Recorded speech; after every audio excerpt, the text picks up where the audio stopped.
Wholeness. That's what we're going to talk about. That is the theme for July. Whole no matter what. No matter what we think, no matter what others think, no matter what. Whole no matter what. And today we're going to look at no bad parts, only good parts. We have only good parts. And when we accept that, wholeness doesn't have to be earned. It never can be earned. It never can be uh, something that we feel like we can seek after it. But what it really is it gets revealed to us. So what we're going to look at is we're going to consider this powerful possibility that there are no bad parts of us. That rather than pushing them away or trying to bury them, we're gonna look at them with curiosity and compassion and love and discover the wholeness that already is within us. It's always been there. It always will be, always has been, and it is right now in this moment. And so there's a question that we can ask ourselves right now. What would my life look like if I honored and loved all of my parts, even those that I don't like? Just think about that for a minute. Well, I won't even give you a full minute, but think about it. Keep it in the back of your mind as you listen to this. What would my life look like if I honored and loved all of my parts, even those I don't like? And this brings me to something that I've been hearing ever since I've been on this conscious spiritual path. And I say conscious because we're always on this spiritual path. It's just at some point we wake up and it's like, oh wow, there's a lot to learn here, a lot to do. And I've heard about being a spiritual being having a human experience, and what resonates more with me, what made it make sense to me, especially from this perspective of wholeness, is that we're all spiritual beings. We're always having a spiritual experience, and we are in human form. And one thing I learned, well, it was brought into my awareness in a different way, was coming here and being with Dr. Trish, where she would say the what and the who we are. The what we are is the spiritual being. The who we are is the human form. So thank you, Dr. Trish, for that, because that clarified it some more for me. And when we start thinking it from that perspective, we are always this spiritual being that is always there. Our wholeness is always there in every moment. And as the reading that Reverend Laura did said, we are where we need to be right now in this moment. So when we start thinking about these different voices in our head that we can call parts of us,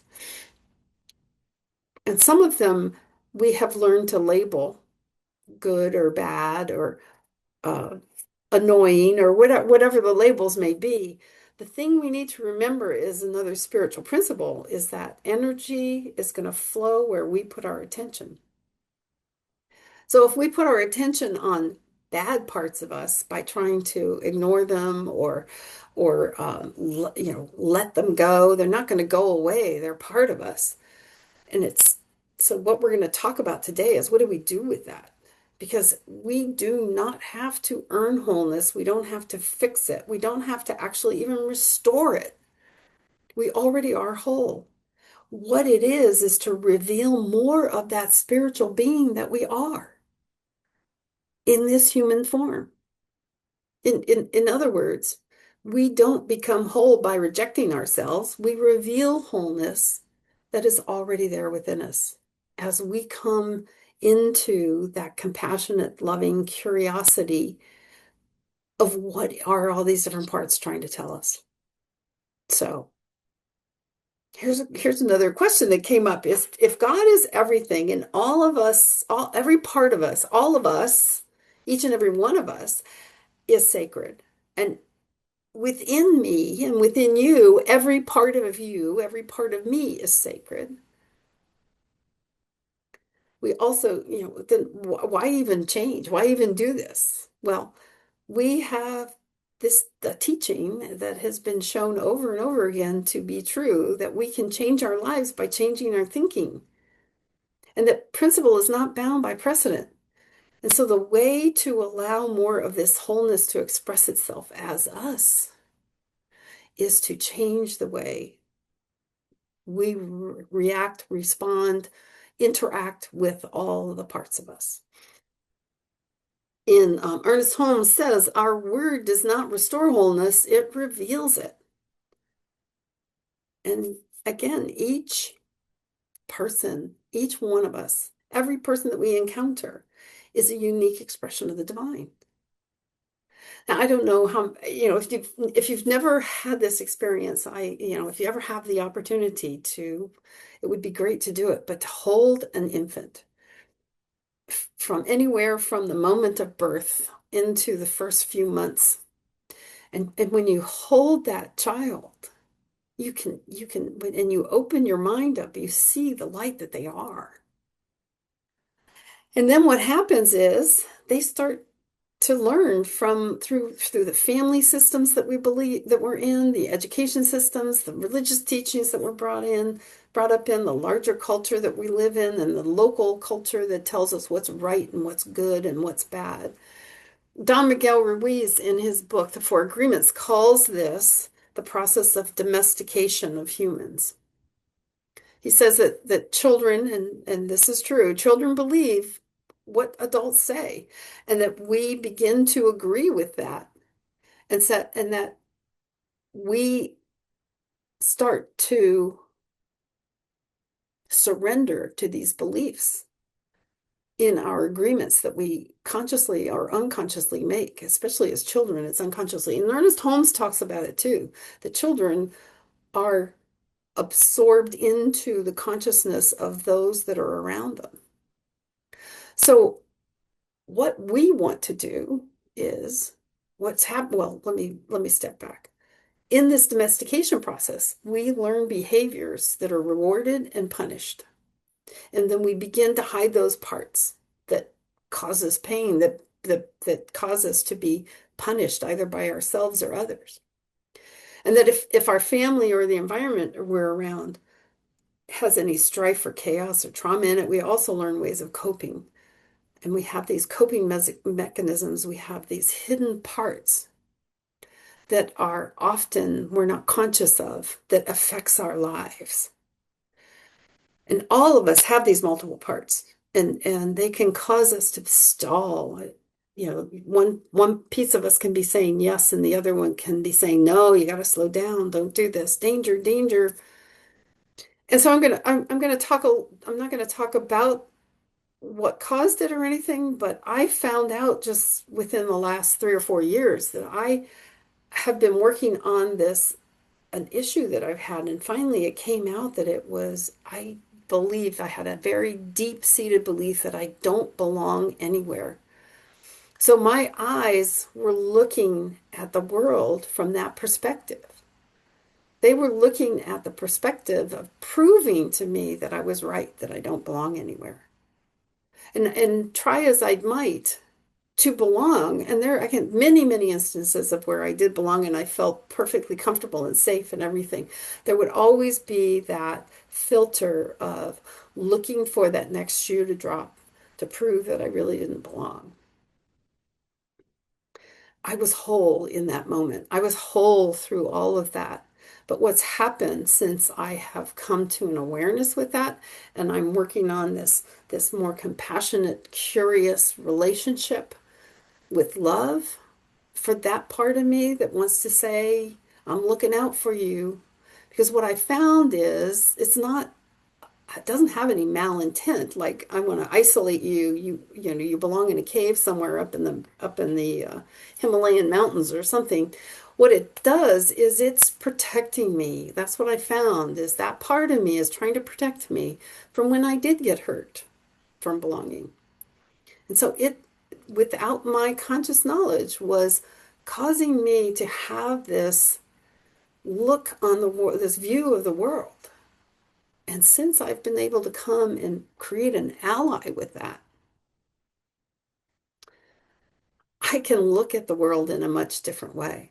I can feel, a lot of barriers have come down.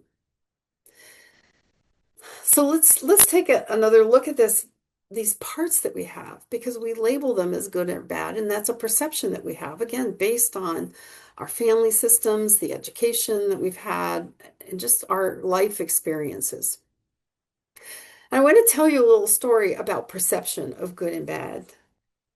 Um, Years and years ago, back in the previous century, I had knew a couple, some friends of mine, who ran an herbal farm. They wildcrafted herbs and then sold them, and they had a really nice business going. And as their kids got older, they had their kids start joining in, helping them to harvest these all these herbs. When Andrea's oldest son, Matt, was in his teens, a neighbor down the road came and said, "Do you think your son would be interested in mowing my lawn?" He had a huge, huge lawn. Um, and I'll pay him for it. And Andrea's going, "Oh, that's great." Matt could start his own little business of, mowing lawns. So Matt went down there and on the riding the lawnmower and everything, and he's going around and everything. And when he gets done, he goes to the neighbor to say, "Hey, I'm done." And the guy goes, "You left patches all over the place. What's going on here?" And Matt goes, "Oh, well, those are dandelions and those are feverfew and that's plantain." And so he was finding what the man was considering weeds, Matt was seeing as harvestable herbs. That's the difference in perception. That's what Mark Nepo was talking about. So what we want to do is to change our weeds that's in our thinking and move them to helpful herbs, if you will. So as we make these changes, keep in mind that what we consistently hold in our consciousness tends to shape our experience. And it goes back to energy is going to flow where our attention goes. So if we keep naming parts of us or keep thinking of parts of us as bad or wrong or as the weed, then we're going to get what we focus on. So if we start from the premise that we're already whole just as we are, then that means that those weeds that we see, those weeds that we feel are actually there in a helping mechanism and may have just gone awry, may just need some attention from us. There's a man, Richard Schwartz, who wrote this book, No Bad Parts, about healing trauma and restoring wholeness with the internal family systems model, the IFS, if you've heard of it before. And what he is saying is that by listening to our troubled parts rather than fighting them, we might discover that they have their own stories to tell about how they look on the protective roles that they've developed to save and protect us. And that's what I found out with the not belonging anywhere, is it was there to try to protect me from things that happened in my childhood.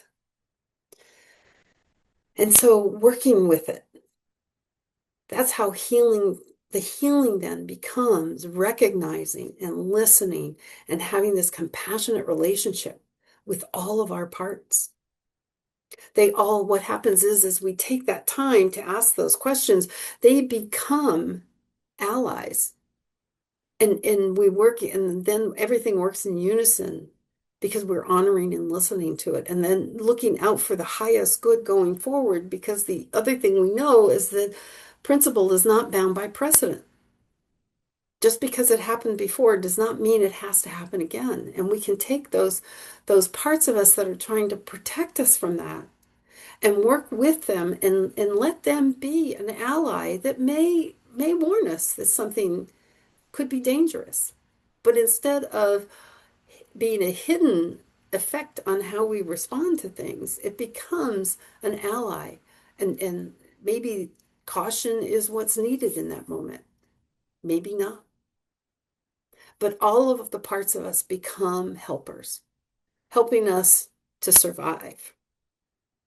And it's because we have this view that they are worthy of our care. As I've been preparing for the workshop on Saturday, I've been rereading several books about the Ten Commandments, and in his book Breaking the Ten Commandments, Eric Butterworth paraphrases Meister Eckhart by saying that he says, let God be God in you, and let God unfold as you. Let God be in you, and let God unfold as you. Let that spiritual being that we all are unfold more fully and freely. Ernest Holmes says in one of his books that are in his reader, he says that in the divine providence of good, salvation is unnecessary, but self-discovery is essential. That's the why we should do this, is to allow more of our goodness, more of our divinity be present as us. And he goes on to say that the road to self-discovery calls for a clearing out. And I view it as like clearing out the underbrush, getting rid of those things that could set the whole place on fire. The underbrush of ignorance, of fear, of superstition, of this sense of separation that then causes us to feel unworthy or lost, and can be ignited and set our whole life on fire. When we give each part a chance to be heard, when we approach each part with curiosity and ask questions like, what are you protecting? What do you want me to know? Or what would you do if you did not have to guard me? This can become a spiritual practice. It is a spiritual practice, but it can become part of our daily spiritual practice. And it can start changing our thinking, because changing our thinking begins with changing our perception of ourself and all of these different parts. And we go from being divided and defective to being whole and spiritually held by those parts. A good example is the inner critic. When we honor and listen to that inner critic, it may reveal to us actually a deeper desire to help us succeed, and trying to work with that fear of failure. Because it wants us to succeed, it wants us to stay safe, it wants us to be loved. So therefore, I'm going to be very critical of what it is you want to do, because there's risk in that. And so what this practice becomes is a practice of self-care and of self-love. And the thing to remember is that compassion for ourselves does not mean to indulge every impulse that any voice within us says. What it means is recognizing the sacredness beneath every one of those parts of us. So, wholeness is not a distant goal or a reward for becoming better or being a good person or whatever it is. Wholeness is the truth of what we are. We are whole. And as the readings that Reverend Laura did says, we are in this moment right now, whatever, we are whole. And as we become more integrated with all of the parts of us and recognize that we're only good parts, and listen to them and listen with compassion, listen with the desire to understand. What we find is that the rejection that we have that may keep us stuck, that every one of those parts of us is seeking to protect us, to protect the life that we have, to preserve the love that we are, and to help us belong. They're just doing it from a perspective from the past. To give you a little taste of what we're going to talk about on Saturday at the Ten Commandments workshop. The second commandment is about have no graven images before me. Well, that doesn't mean like a statue of like I have a statue of Kuan Yin right here in my office. That's not what that, from a metaphysical standpoint, from a deeper spiritual standpoint, that's not what it's talking about. It's not talking about the golden calf or any of that. What it's talking about is the graven images that we ourselves have put on the wall of our consciousness based on fears and experiences that we've had in the past, that tells us we're not good enough, tells us we can't do that, tells us those things that keep our spiritual being small, that keeps us in those agreements that we consciously or unconsciously have made in our lives, that keep us from unfolding a greater expression, a freer and fuller expression of the spiritual being that we are. So when we meet these parts of us with compassion instead of rejection, meet them with curiosity instead of criticism, with love instead of fear, what we do is the wholeness that we are right now just gets bigger, just gets more. We reveal more, more unfolds about us. And we find that the wholeness has always been there. It's just us allowing more to come out. So here's what we can do this week. And I invite each and every one of us to do this. Is when we make a decision, just pay attention to one decision you make this week and notice if what parts of you might get involved in that, making that decision, the voices inside and what's being said.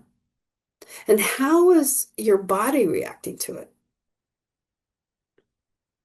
And honor what each part is saying. Take that time to ask those questions.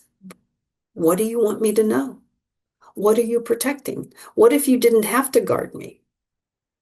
And thank each and every voice for its role in helping you decide. Because what that does is it practices honoring all of you. It allows us to start to listen deeply within ourselves and allow that divine pattern of wholeness that already is there to just express itself more fully. And so I don't know if you can read it, but over on above my shoulder here is an affirmation, and I offer this to you this week. I embrace and honor all of who I am. I embrace and honor all of who I am. And so I'm going to end this talk, end our message today with a prayer. And so I invite you to join me in prayer. So if you want to, you can, settle in where you are. You can cast your eyes down or close your eyes or however is most comfortable for you. Because what I know with absolute certainty is that there is only one life. And there is a power and a presence that we can call anything we want. We can call it God. We can call it love. Today, I choose to call it love. It's this power and presence that creates, animates, and sustains everything in the universe. Everything. And what I know is that I am, and everyone who hears my voice are each a unique expression of that power, of that presence, of love itself.